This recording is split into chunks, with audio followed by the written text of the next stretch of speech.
Well, good evening, everyone. I'm Michael Gantt. This is Night Mike in our summer schedule, Wednesday nights at 8 o'clock.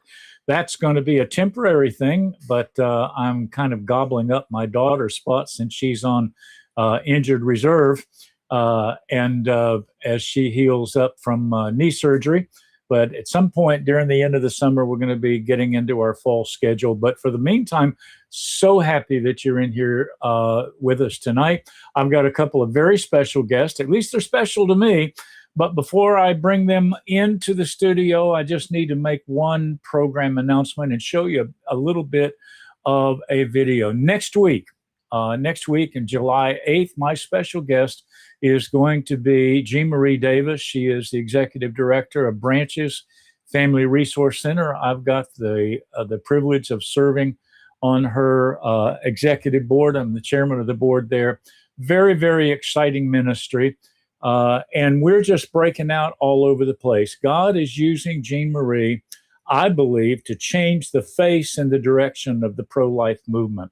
And she was interviewed by a young lady out in California by the name of Lila Rose. She has the Lila Rose Show. And just last week, last I checked, that interview was somewhere north of 50,000 views in just this week. And she's been getting calls. We've been getting calls from all over the world, literally wanting to talk to Jean and to Branches about how to go forward in the pro-life movement going ahead. I want to play just a little bit of that interview, just to give you a little bit of a taste of who Jean Marie is and what you're in for when we interview her next week. Pay attention to this for just a minute. It was me against the world. You were trafficked for over 20 years. What kept you in this cycle? It's a Russian roulette. It is a chess game. How do I survive the next day? Okay, well, you live that life when you have a gun pointed to your head and you have to decide, are you going to sleep with another 15 men or are you going to find somebody else who's going to do that so you can give your body a rest? Most women are not kidnapped into human trafficking. And that's a reality that people don't understand. And I started banging my head against the wall and they put a gun to my head and says, keep on making noises, we'll kill you. No man came and rescued me because when I was at the pregnancy center, I told her I don't trust a man. She said, well, this man, his name is Jesus. I said, he will be the last person I give a try. If he fails, then that's it. I'm done. She says, if you give your life to Jesus, watch him do miraculous things.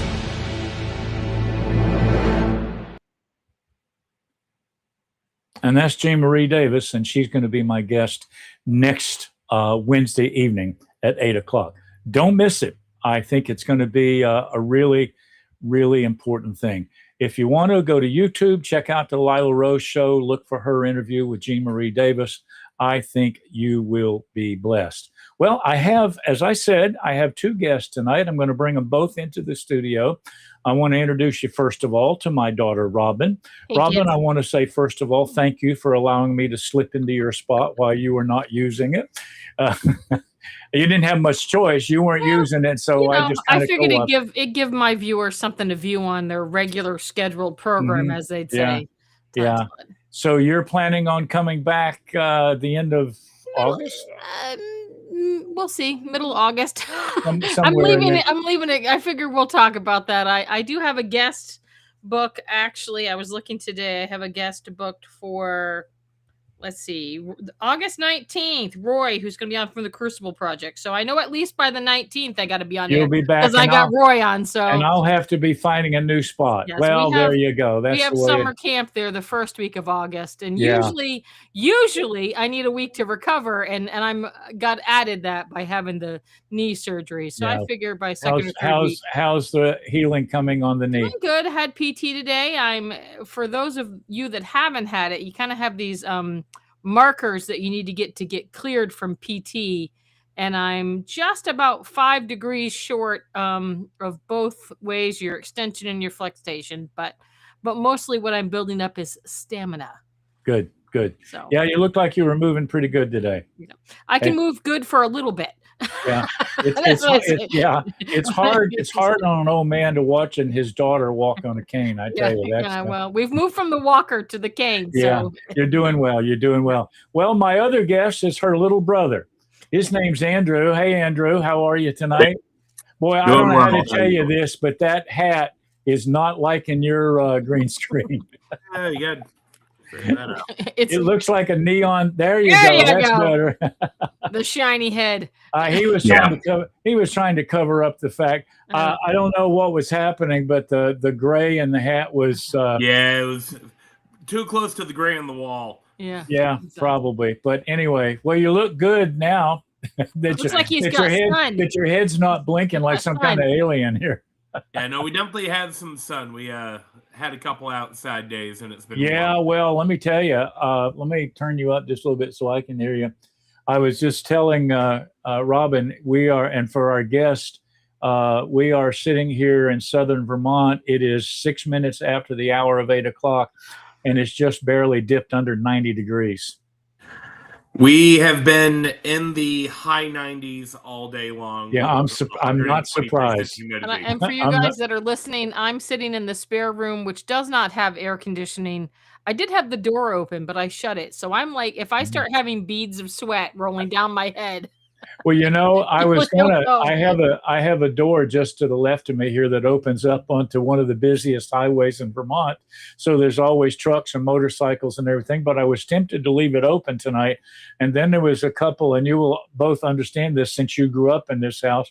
There was a couple across the street in the park right across the street that got into a rather, how would my friend Melvin say it? They were having heated fellowship. Yeah. And it was starting to get hotter by the minute. So I closed the door. So I've got a fan on me. We're going to survive. Yeah. We're going to survive. Yeah, we are. Hey, as our friend, this guy on TikTok said the other day, we were talking about before, that just a month ago it was 35 degrees in Vermont. So I'm not going to complain because I don't want to go back to the 35, And I also know that certain parts of the West up in the mountains, they got 3 feet of snow yesterday. Yellowstone got a nice blessing yesterday. Don't you love living in America? Man, I tell you, just get on a plane and go to wherever weather you want. Yeah, exactly. Well, wait a minute. Here in New England, we'll have it here. Well, yeah, who knows? Who knows? Well, thanks for joining me tonight. I've been telling everybody that you were going to be in here with me. We got a bunch of people in here watching, and I would love it if you would kind of jump in. There's my friend from Fort Walton Beach, Florida, Roger Gauthier. Good to see you in here, Roger. As Robin, as you know, and Andrew, you've done podcasts. You know that you have a lot of people who watch from the shadows. Like to stalk. Stalkers. Stalkers. Yeah. But so glad to have you with me. So the reason that I've invited 2 of my children, I was just thinking about this, kids. God has blessed your mother and I with 6 children. One that is with the Lord now, died at birth, but 5 who are left with us. And I'm just looking I made a quick list. Brian, who is a musician, a fairly good musician. No, he's come on. Don't be rough on him. Your brother's an excellent musician and composer. Movie composer and a movie. Yeah, he's got movies to his credit. He does his own recording for his own music and writes some fantastic music. He's been our worship leader at our church since he was 16. Are you ready for that? Since he was 16, he is now 54. So he's been doing this a minute. And he's turned into a pretty darn good preacher too. So and then of course, Robin, you are a fantastic teacher and now a writer, among other things. Robin also manages our Mercy Ministries at our church, where she takes care of people in our community who need a little extra help with food. And by the way, Robin, I will just tell you, your team has been functioning beautifully in your absence. You've trained them well. You've trained them well. I think Thursday night last was the busiest night I've seen there in a long time. When I did the tally, because I do our quarterly report, I think it was quite close to 70 families. 70 families. And that's got to be 150, 175 people anyway. Yep. And that's amazing that you guys are able to feed that many people. And then, of course, Andrew, who is a master chef. He's a musician in his own right and now a writer. Just released his 2nd book. first major book, but did a great devotional back before Christmas. Your brother Tim, who's not a shabby guy in the kitchen either, and who's an amazing cartoonist. Yep. Tim does some amazing cartoon work and design And work. he did say that Andy and I owe him money for helping with our logos and design covers. So we'll just say we love you, Tim, and we'll give you some pizza. Yeah. That's sibling. Hey, that's what sibling I gave him currency. his first job. I already Yeah, paid. it's That's right. sibling You already currency. paid him. That's Yeah, right. You yeah, got him his exactly. first job. And then, of course, our Abigail, the baby of the family, who's an artisan baker and now manages a major bakery. I'm just seeing, by the way, that her establishment there was not hers, but the establishment she works for, Might as well. getting some amazing reviews, man. People are driving up from TikTok, influencers are driving all the way from New York City to blow their horn about the Vermont Country Deli. And she's also a photographer, a painter. She does painting and everything. So your mom and I did pretty good. We created some very, very creative and active people. And It was funny, Dad, you say that because like a lot of people have said with Andy and I both having books coming out here, and they're like, "Oh, you guys are in competition." I was like, "No, we're just all gifted the same way." Yeah, right. It's just You got it's the like same genetic quality. Well, it's like, old timers, they'd say you have a blacksmith, they all had the same last name, the funeral director all had the same last name, the bakers, they all had the same last name. Yeah. And that's just the way it is that most families are gifted the same way. I just think our family, and we've talked about it, Dad, we're just entrepreneurs. Yeah, but you were raised in an environment Yeah, it is. Yeah. that encouraged you to create. Mhm. And you've done a great job with it. So let's talk about for a minute here. Let's talk about your books. First of all, Andy, I'm going to go first with Robin. We'll get back to you in a minute. Robin has just released a book. I'm going to put it up here. Here's the cover. It's called "In the Hands of the Gardener: a devotional for cultivating the human heart." I know your picture's covering it up, Robin, there, but anyway, that's. It's a beautiful cover. Tell us a little bit about this book. Well, funny story is this is the first in a series of 3 devotionals that we're looking. I actually just got a text from my editor tonight that I think she's through the first one, so I'll be going back and doing my first look through on that. But I actually wrote the last one in this series first. Well, so, God has a good sense of humor. But this I was reflecting on today as I've gotten some feedback from people. This devotional came out of a lot of study done on my own. And I, as you were talking about encouraging, we were always told to write down things that you see in God's word. Yeah. I'm a note taker. If I'm not on the pen and paper, like my husband's a pen and paper note taker, I'm not.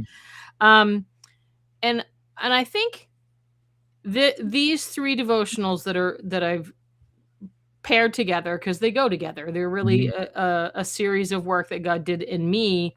But this first one, cultivating, and I have to, full transparency, I kill houseplants. Okay. If you've ever given me a plant, you kill houseplants. I don't. Our mom is a proficient gardener. She was just boasting when I was at the house the other day, Andy. I just had the first raspberry. But I am not. Yeah. But I think it's funny that you God are deaf to plants. I am. I am the black plague. But this devotional particular cultivating really means to enrich the soil, to remove things from the soil that prevent growth. And what the Lord really showed me is that in the process of cultivating, there's some things in the soil that have to go.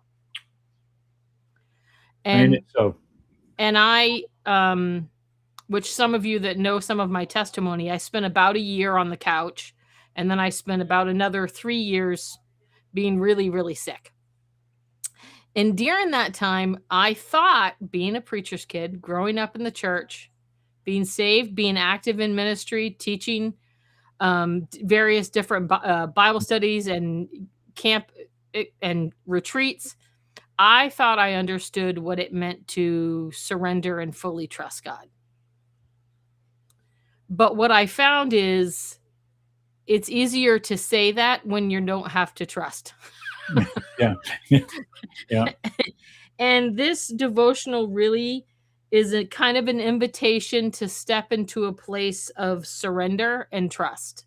Yeah. John 3:33, which is the title verse for this, the first devotion is, he must increase and I must decrease. And Yeah. that's what it really means to let God cultivate your heart. Mm-hmm.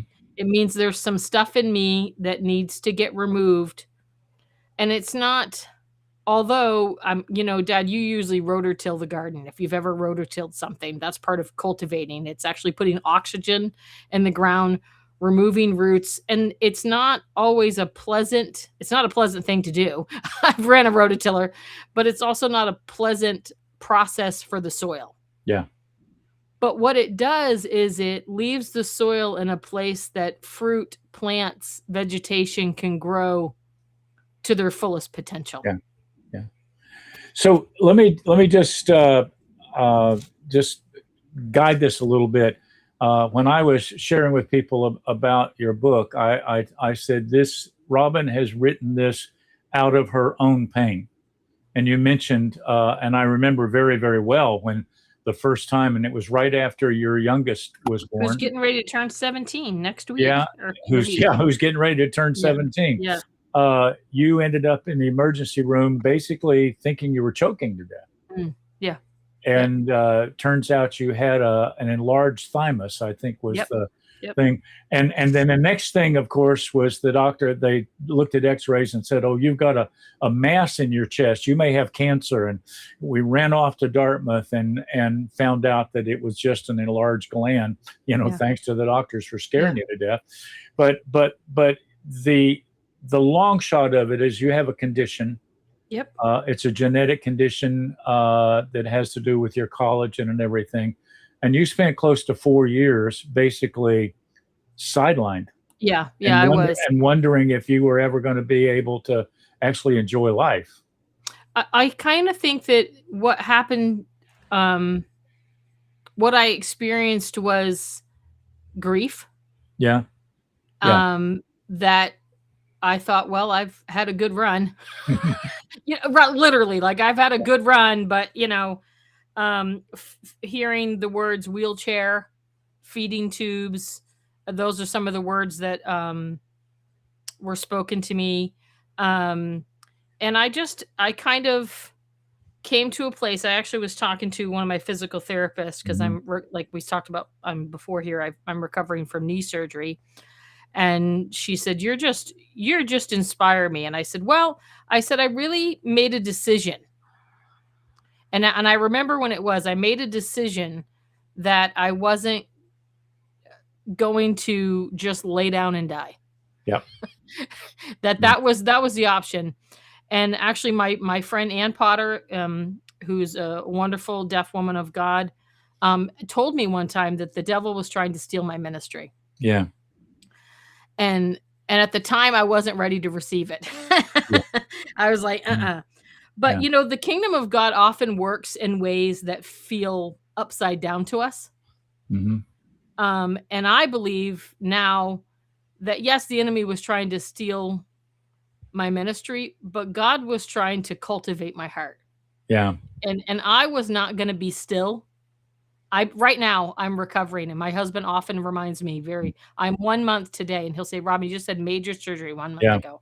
And I'm like, I know, but I feel like I'm doing nothing. Yeah. Well, we have a similar attitude about that. I was thinking, you remember about 4 years ago, I was found with a pretty debilitating heart condition. Mm-hmm.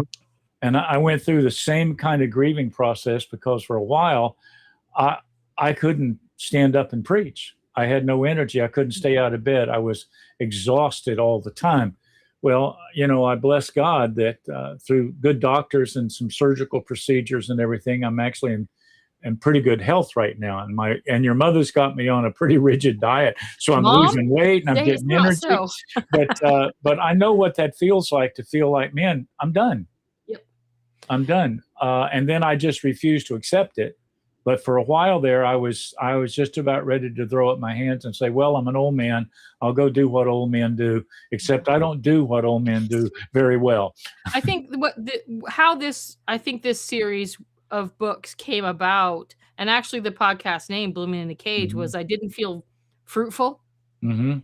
I didn't feel like, and we have a phrase in our family, right? Ministry is not something you do, it's something you are. Right. Well, I wasn't even doing. There was no Well, action being. happening. Yeah. But Yeah. you know, in order for a seed to produce any fruit or life, it has to go into the ground and be buried, and then it actually has to die. Yeah. And that was really my spiritual experience was during that time was surrendering. Yeah. Surrendering to the place that God had me.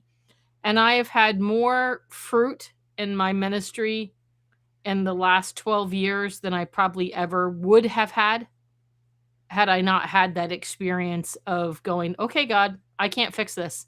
Mhm. I can't mastermind this. I can't Google, I can't chat GPT, which wasn't even a thing. I can't find. And the devotional books, each day has something which I call root work. And root work, a root in a plant, I think we all know what it is, right? If we took any sort of basic biology, it actually just looks for nutrition and gets stronger Yeah. for the plant. And that's really the model that I put is that every day as a Christian, I need to be working on my root work. Yeah. I need to be deeper. I need to be more connected. I need to not be self-reliant, which is a very hard thing for some of us. Mm-hmm. My dad would say that probably one of my first sentences was, I do it myself. You still use that a lot. My husband told me during this recovery process that he could tell that I was Scotch Irish because in order for me to do anything, I just had to get really pissed off, and then I could do anything. Yeah, right. I stood at the bottom of our stairs a few weeks ago and said, "I'm living in the driveway." No, I'm not. That's ridiculous. And then I got really mad and I walked up the stairs. Yeah. But seeds don't grow into healthy plants without guidance, without sometimes trellises, without sometimes pruning. And this devotional book kind of models that gardener aspect that a seed's potential is only met when it surrenders itself to the gardener's hand. Yeah. Yeah. So let me emphasize for those of you who missed it, this is a devotional. It's a 31-day devotional exercise. It has a devotional, it has root work, and then it ends with a prayer. Correct. I only know that because I was pretty hands-on in helping her lay it out. But so it's 31 days, right? Yes, 31 days. 31 days. So it's good for any month. And it's a daily devotional. And I remember that you were working on an idea, and you ended up, and I think we kind of came to the conclusion together, Robin, this is really the end, the end of the thing. Move that down, move this to the front, and well, you got to get gardening in the proper order. Yes. So this other two that I have in the editing process, the next would be heirloom seeds. So this would be that God cultivates our heart for the purpose of growing fruit. Mm-hmm. And was God's first commandment to Adam and Eve, right? To be fruitful and to multiply. And the next devotional is titled Heirloom Seeds, which I know my dad will be very excited to dig into that because it's the whole process that God wants us to multiply. He wants us to have fruit and fruit that will remain, but also that fruit that will multiply. Yeah. You hate GMO fruit, right? That has seedless grapes. Reproduce. Right. It can't reproduce. You get those seedless grapes. They're good for eating. They're good for nothing else. And there's a lot of Christians I say that are GMO seedless grapes. Boy, that sounds like something your brother would say. I'm just saying they don't reproduce. I think the statistics, but most Christians have never led someone to Christ. About 95%. And those include people who have people in their household, families, loved ones that don't know the word of God. And so the next book is really not just for parents, as the title would be. You'd think that it would be for people who have parents, who have children who want to pass the word of God. It is for those, but it's also for grandparents. It's for aunts and uncles. And it's for the guy and gal who have friends that need to know Jesus. Amen. Yeah. And Good. you want to produce fruit. And then the third, which would be the first one. And so I should say the Heirloom Seeds is also a 31-day devotional. Yeah. And that we're aiming to come out probably November, December. And then the last would be I guess it's the first shall be last. Yeah. Right. The first book, which is our last book to come out in this series, is called Still Growing. And that's actually a 21-day devotional that really deals with the issues of life. Yep. I was talking to my physical therapist today, and one thing I said to her was, most people in today's world are just trying to survive. Yeah. And God still wants us to produce fruit even when we're dealing with childhood trauma. Yeah. God still wants us to produce fruit when we're dealing with addiction. Yeah. God still wants us to produce fruit even when we're grieving. Yeah. And so that book is really the idea behind that. You have something in your life that occasionally rears its ugly head, or maybe is just rearing its ugly head all the time. And just that you can still grow. You can still produce fruit. That's right. Even when you're struggling emotionally. And that was something that I didn't do for a long time. Mm-hmm. I just kind of gave up on the idea that, well, God couldn't ask me to still be active in ministry until produce fruit when I'm dealing with this really terrible, awful thing. Mm-hmm. But what I found was that it did more for me and my healing than what I gave to other people when I continued to produce fruit. And that's a story as old as time. All right, Andrew, let's move to you. You have written a book. I guess I should say this is on the opposite end of the spectrum from Robin's 65-page devotional. This is a 500-page book called God's Kitchen Confidential, and you released it on your birthday. His 40th birthday. Yeah. I was given a handful of options on when I could release it, and one of them was the day before my birthday. I said, can we hold off and just do it one day later? And there you go. We decided to go ahead and release it on the 19th. Yeah.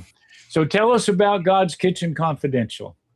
Well, it is a 4-course meal without a doubt. Yeah, it certainly didn't start out to be this big of a deal. No, did it? Yeah, it didn't. God's Kitchen Confidential, at its heart, is a rally cry for the church to get back on the line and know that Christianity is not a spectator sport. That, at its heart, is what it's about. Mm-hmm. We take a long road to get there, but I want to build the case so that way there's no argument for it. Yeah. So how do you build a case? Tell us how you build the case. You build the case by building the foundation from the ground up. I start at the very beginning after the introduction, talking about the Trinity and their roles and what it looks like. I frame God as the owner of the restaurant. Jesus as the executive chef, whose number one goal is to take the owner's vision and make it happen. Mm-hmm. The Holy Spirit is your CDC. He's the guy that floats on the line and tells you when you need to flip that steak and when that needs to go out, or when you need to hold off or turn up the temp, turn down the temp, making sure that quality control so that way the best product possible is going out. And then we dive into our roles through the role of the pastor, the role of the worship leaders, the people who are your greeters in your church, the janitors, and the people who line up the chairs. Mm-hmm.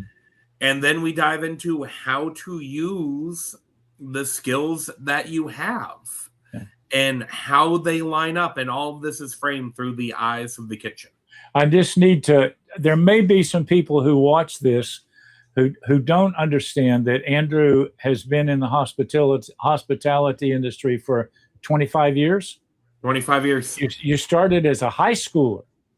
In high school, you started working in the restaurant business in a deli.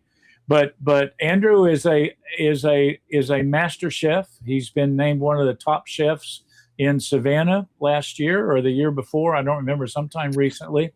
Worked in some of the largest hotels in the Savannah area. Is currently, as a matter of fact, are you not working with open a new restaurant? We did. We had our soft opening last weekend. It went great. We're taking this coming weekend off for the 4th, and our grand opening is July 10th, and we are already sold out. Wow. Wow. And making plans to expand. So wow. That's amazing. And it's Yeah. right in the town where you live. I went from having a 45-minute commute to having a 7-minute commute. Well, you can't beat that, can you? No, you Yeah. can't. Yeah, I saw, by the way, I saw some of the photos. They look really, really good. So what I wanted to mention that, I want to emphasize that because you are using the kitchen as a metaphor for the kingdom of God and specifically for the church.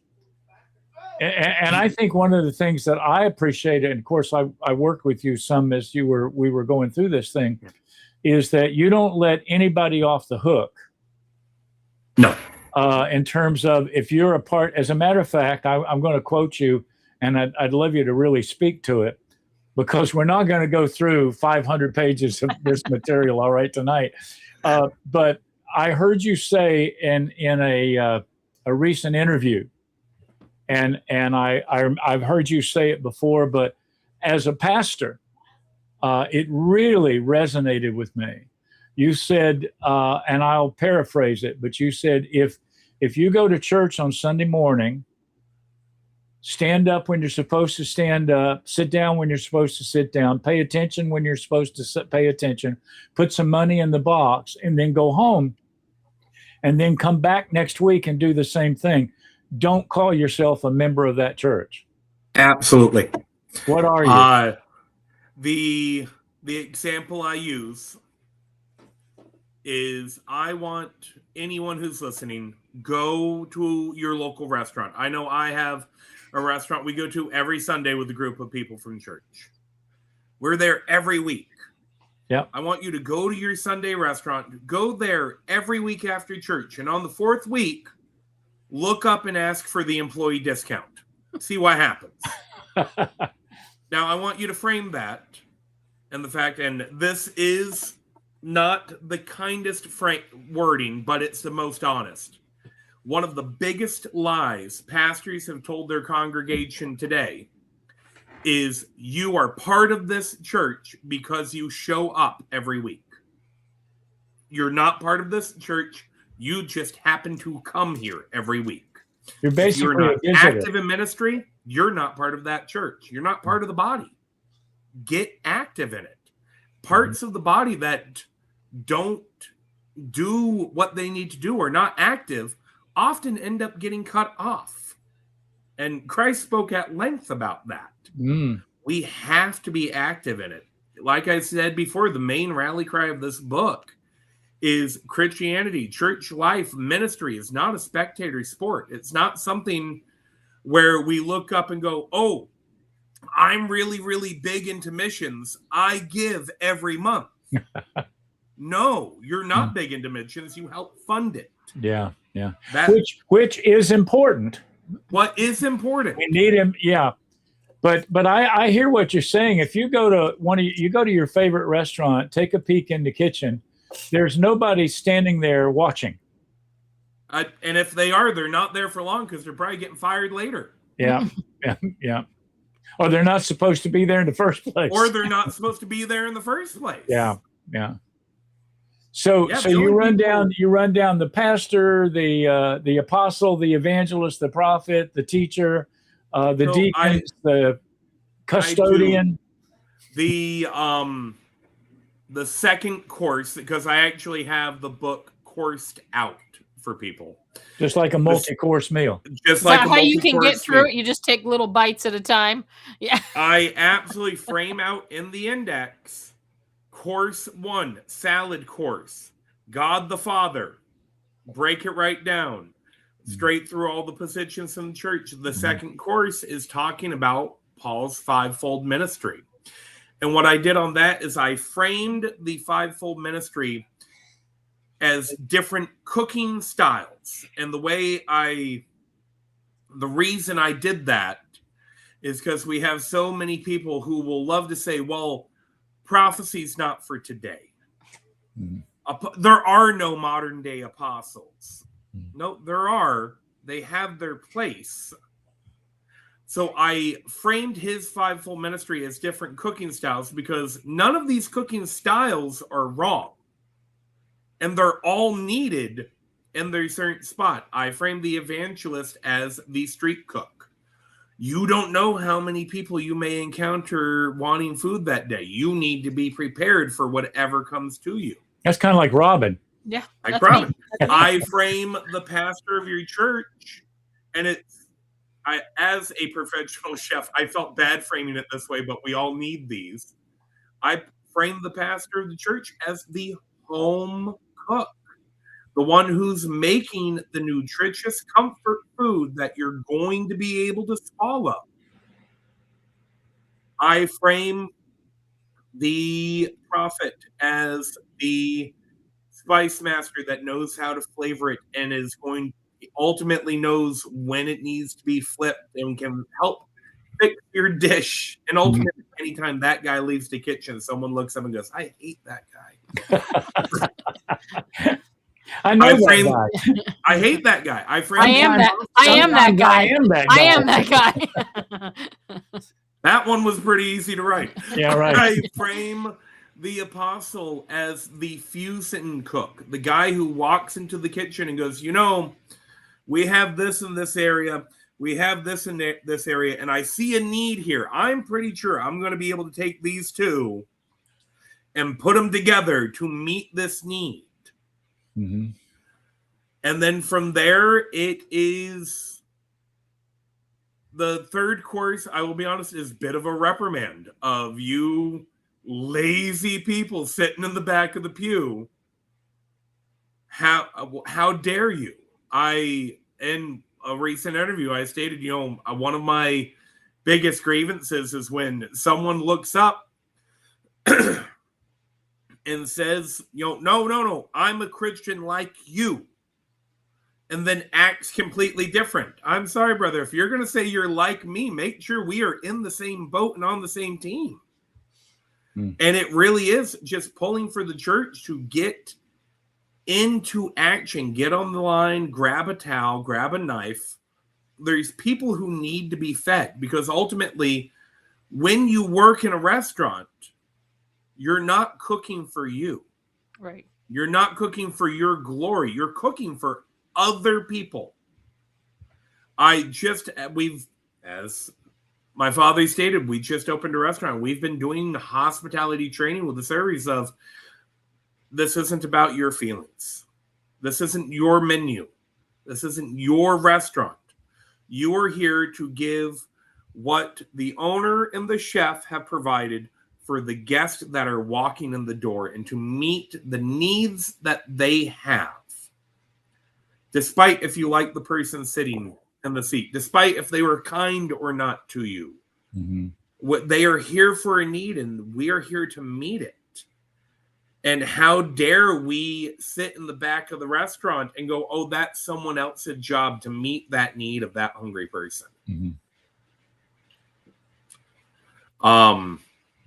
Then from there out, it really is just the rally cry of get on the line. And the book is ended with a prayer for the reader and hope that they will take onto it and put it into action.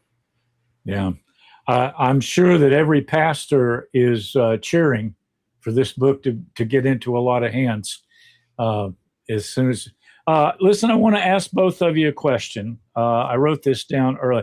You have, it's interesting. Of course, I know you better than anybody that's on here listening.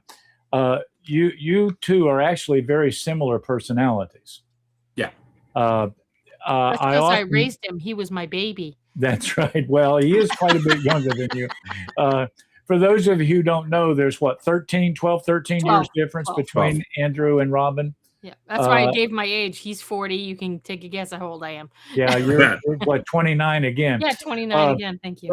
But you're very similar in terms that you both have very prophetic leanings. I've often said about Robin, if you don't want to know what she thinks, for heaven's sake, don't ask her. because she won't fluff it. I just And- told my physical therapist today, there's not much gray area with me. Yeah, right. Yeah, and there's absolutely no gray area with Andrew. I taught him well. Yeah, right. Well, You know, it's funny. They've learned at church every once in a while something will need to be said, or there's the opportunity to say something. It doesn't always need to be said. yeah. And my good There's buddy Craig, wisdom who we right had there, on Yeah, the the podcast the other opportunity week- comes. Yeah. Yeah. Yeah, my good buddy Greg, you had on as a guest the other week, Yeah. will call it out and he'll go, "Oh, he dropped his head into his hands. What do you have to say? You're not looking anyone in the eye. What do you have to say?" And I'm just, nope. No. Well, it's Nope. interesting. I hope she's still in here. G Marie is still in here. I'm kind of quasi her boss because she's our executive director, but I'm the chairman of the board. And so you might get the opinion that I'm her boss. But I laugh. Sometimes I'll get a phone call from Jean and she will say, there's something that needs to be said to this person. Will you say it? I know you're in here, Jean. But I want to ask Robin first. What is your primary motivation for writing this book? Now I've given you, Andy, time to think. I think A couple of sentences. so. I think my primary motivation in all of Jean says you are her boss. My primary motivation in all of the ministry that I have with Blooming in a Cage is to give hope to those that feel like they don't have hope. Because that's where I was about 10 years ago, was feeling without hope. Because most people are just in survival mode and they don't think they can grow. And I think my primary motivation is to encourage and to motivate people. That's why you said that's a prophetic gift. Prophets like to motivate people. Yeah. It's called exhortation. Yes. But not only that, to encourage people that despite hardship, you can still grow. Yeah. You can still be useful to God. God actually likes the broken, the underdog, the one that has no hope. If you have hope, then you have no need for Jesus. Yeah. And that's just the truth. And I think that my primary motivation for writing is to produce fruit in people. Yeah. Now you chose the name for your podcast and your ministry, Blooming in a Cage, because you felt like you were in a cage for a long time. Yeah, I still do. I actually said today to my physical therapist, EDS, the condition that I have, sometimes reminds me, and during this knee recovery, it's like, oh, I'm still here. I haven't gone anywhere. Yeah, right. Yeah. And I felt like the cage was trapping me. Mm-hmm. And then the Lord brought me to the scripture that says, like a tree planted by the stream. Mm-hmm. And then it says, then flood, then flame, then famine, then drought. And it still produced fruit. Yeah. Yeah. So your circumstances do not equal your fruitfulness. Yeah. God still has a harvest to come out of you, despite where you might feel like a tree that's been burnt and droughted, and because it's who you're connected to that supplies the fruitfulness. That's all right. Not you and your circumstances. I'm thinking, Andrew, you obviously have very strong prophetic giftings too, and you are an exhorter. This whole book is an exhortation to the body of Christ. Yes. But when I was thinking about this, when Robin used that word, of a tapestry that I saw in the Museum of Natural History in London, when I was over there for a conference, there was this huge, beautiful tapestry, and it was absolutely elegant, and it was a picture of a battle, and you could see cannon fire and flames and arrows and men with spears and swords, and they were clearly locked in combat. And along the bottom, there was a line of soldiers as if they were marching. And behind them was a man with a spear who was literally sticking the spear in their backside. And it said, King Henry exhorteth the troops. Yep. And that whenever I see that, to be honest with you, I think of you. You're basically the guy who's sticking the spear in the rear end of people in the church and saying, "Get into the battle." Yeah, no, that ultimately is my motivation. I make no secret about it. Mhm. I was told from a young age I was supposed to be in ministry and wanted nothing to do with it. But I was always very opinionated Oh, about how really? people I should never keep noticed. doing ministry. And it's funny, when I finally submitted, I was asked what my problem with the church was, and all I could get out was they just don't do it right. And I had a good friend who recently left a pastoral position, Mhm.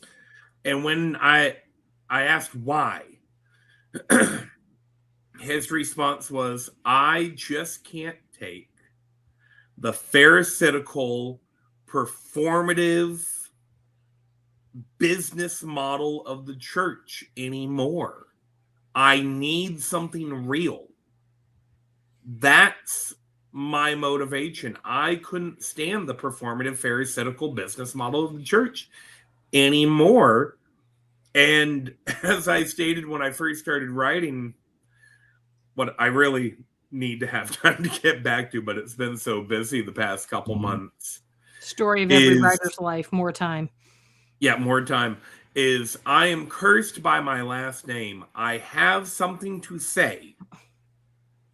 You're going to hear it. And the best way I could get it out was in pen. And I truly believe that this ministry was something that God had to say because of the way it burned. Mhm. And I had to get it out. Yeah. That right there is the motivation. I want the church to do it right. Yeah. Yeah. Or at least try to do it right. Sometimes that's that's the goal we really need to be going for, isn't it? Yep. We're not always going to get it right, and we're not always going to get it right in every part, but we certainly need to be reaching for that. We need to, as they say, it's not the attainment of perfection, it's the pursuit of perfection. I quote him a fair amount of my book, but Marco Pierre White at one point says, "Gourmet cooking is a lot of little things done perfectly." Mm-hmm. We try so hard to do the big thing perfectly. But especially with our walk with Christ, it's the little moments that build up. It's our small interactions with the world. It's the small prayers. Some of the best prayers are just help. Yeah. Mm-hmm. But we try to turn it into this big, grand thing to make it perfect. And like a good dish, as soon as you start overcomplicating it and adding too many elements and making it far more about you, your skill, and what you can do than you can the dish you're serving. I don't care if you can make edible foams and fruit caviar and Michelin potatoes that melt in your mouth. If you can't sear and season a steak and cook it correctly, the rest of it is just fluff and you showing off. And unfortunately, we've created a culture in the church where we are far more about those foams and those pretty pearls and the edible flowers on the plate than we are about a good cut of meat with a little bit of salt, cooked to a nice medium rare, and put on the plate. You're gonna make Dad want a steak. I was thinking, Dad, you were as Andy's talking, our friend Tony Palau, who spoke at our church a couple months ago, and he was talking about in his church that he actually left, but to pursue full-time ministry on the road with him and Susan with Married for Life. He talked about that everything's a ministry. And what I was thinking, Andy, as you were saying that, is like a lot of people don't even get into the kitchen because they think I can't do the fancy things. And I think it's in culinary school. One of the things they first make you do is to make a good scrambled egg. It's funny. Can you make a good scrambled egg? It doesn't have to be fancy, just that you can try to get in the kitchen and find a part. Absolutely. And you know what? It's funny. I am now realizing in this very moment, I rate churches like I do my cooks on the line in other restaurants. I had a chef tell me at one point, and this is true, and I've used it to this day. Very often when you get a new position as a chef or you're interviewing, they ask you to do a cook test. One of the best tests to hand a chef. Do I want to see what kind of talent you have? Sure. First test I give you is cut a chicken for me. Butcher it down. I don't care if you do it fast. I want to see it done clean. Okay, now take that chicken and make me a meal with it. Mm-hmm. These are basics. I rate restaurants. It's funny. I love pizza. I've got a couple that I really, really like. I've got a handful of complicated pizzas I really, really like. I don't judge a pizza place off of what kind of toppings they're able to do. I judge them off of their cheese pizza. Because if you can't make a plain cheese pizza, you have no business being a pizza place. Yeah. If you can't do the basics, you don't deserve to have the building. But by golly, just like a good steak or just like the gospel, when you get a good, plain, hot cheese pizza, it'll touch your soul. Well, since I'm on a diet right now, it really would touch my really soul. would. Right. Well, I have been where I am in ministry for, 45 years, 46 years. You know why I've stayed where I am? Because it's basic. Mm-hmm. Our people are basic. I think of it. Of course, Robin is not able to be at the food pantry on Thursday nights. And so I've been filling in for her. And that's basic ministry.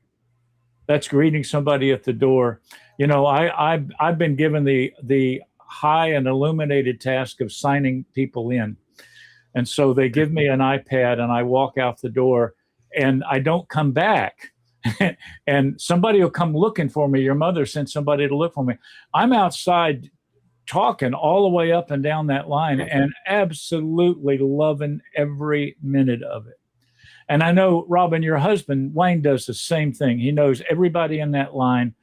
And I think that ministry is a microcosm of our church and also of what Andrew is talking about. Because there are hungry people who are showing up, but they're not only hungry for food. No. They're hungry. Your mom and I went to a lunch on Saturday. One of our clients' husband passed away. And we went over to her house and we just sat with her and her friends. And I had a time to chat with them, and I prayed with her, talked and encouraged them.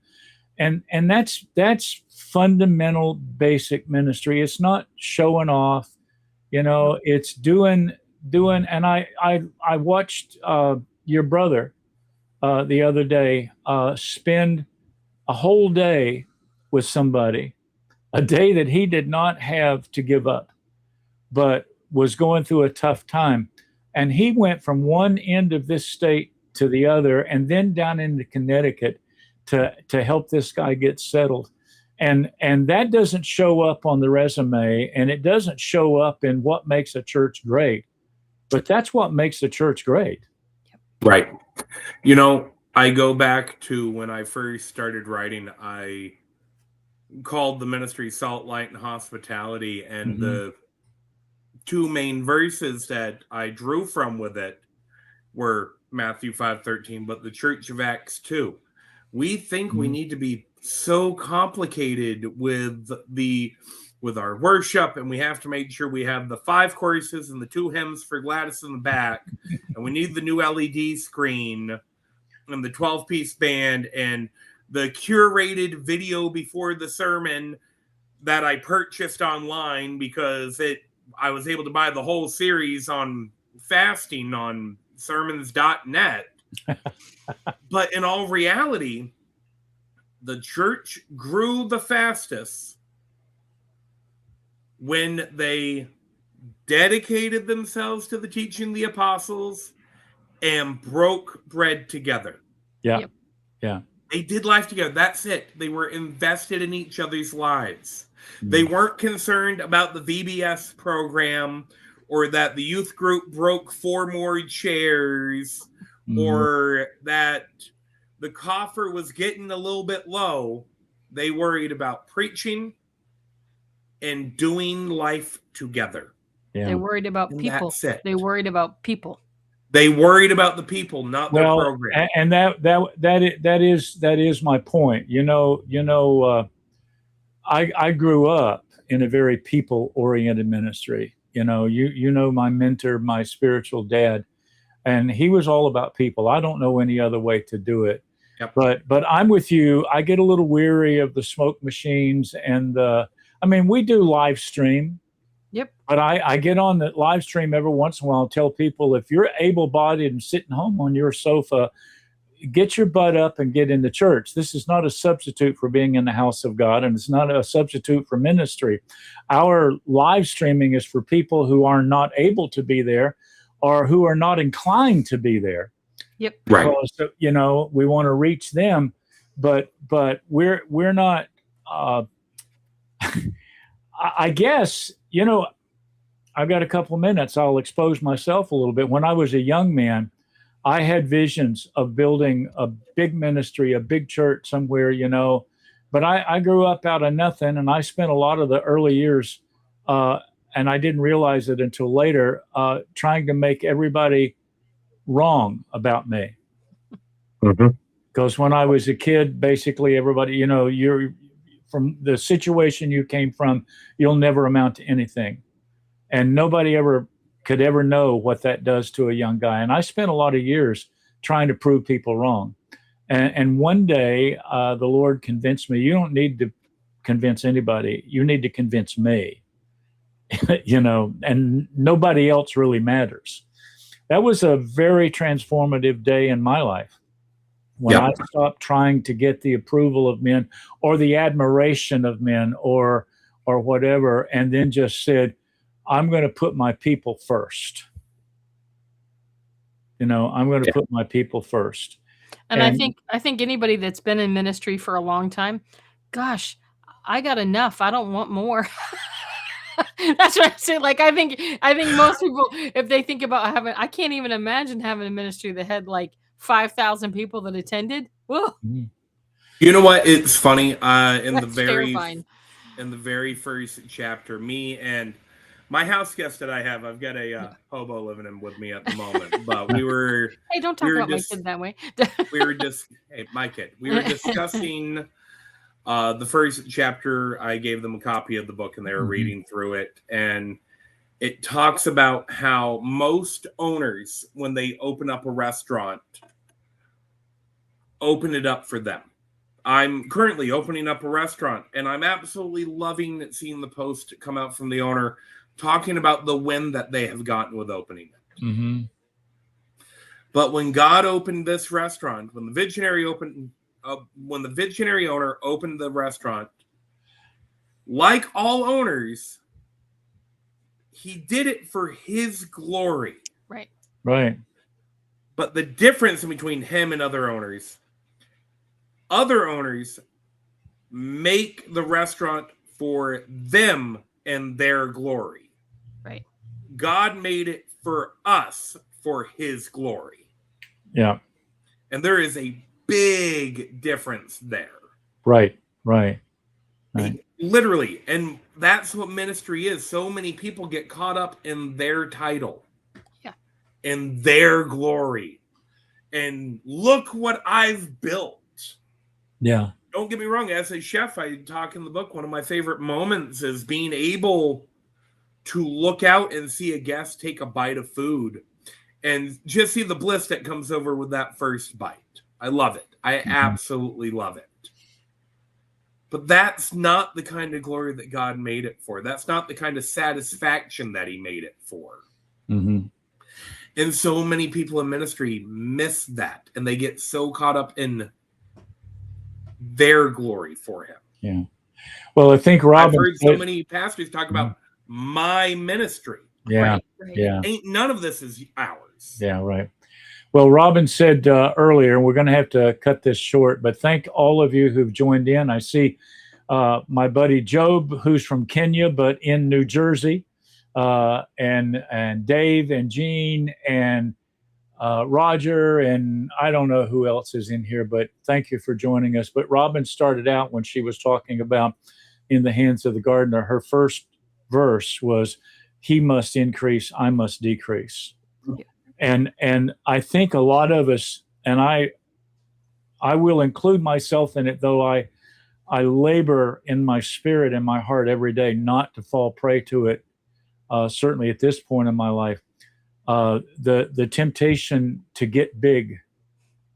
Yeah. What we really need to do is get small. Right. Because the bigger I get, the less people can see of Jesus. Right. Right. It's a point in the book. Now, I talk about the role of the pastor as the executive sous chef, but really the role of pastor really applies to all Christians.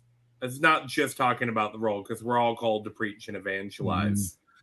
The goal of the executive sous chef in the kitchen is to model the executive chef. Right. Yeah, that's right. And make the executive chef's recipes. Right.